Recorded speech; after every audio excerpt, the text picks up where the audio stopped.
इंधन तुटवड्याच्या पार्श्वभूमीवर देशभरात आता एस्मा कायदा लागू. घरगुती आणि वाहनांसाठीच्या गॅस पुरवठ्याला प्राधान्य देणार. नैसर्गिक वायूचा पुरवठा आणि वितरण नियंत्रित करण्याचेही आदेश.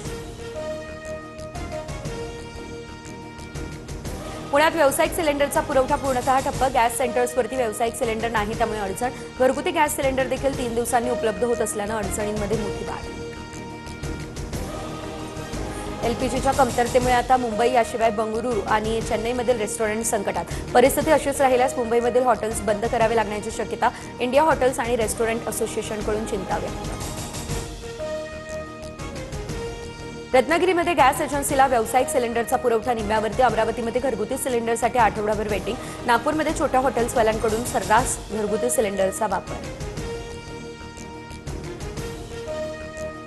हॉटेल व्यावसायिकांना गॅस पुरवठ्याच्या आढाव्यासाठी आता 3 सदस्यांची समिती गठीत. पेट्रोलियम मंत्रालयाची ही माहिती. तेल शुद्धीकरण कारखान्यांना एलपीजी उत्पादन वाढवण्याचे आदेश देण्यात आले. राखीव पेट्रोलियम साठा खुला करण्यास भारताचा नकार. क्रूड ऑइलवरून केंद्र सरकारचा मोठा निर्णय. आंतरराष्ट्रीय ऊर्जा एजन्सीचं राखीव साठे खुले करण्याचं आवाहन.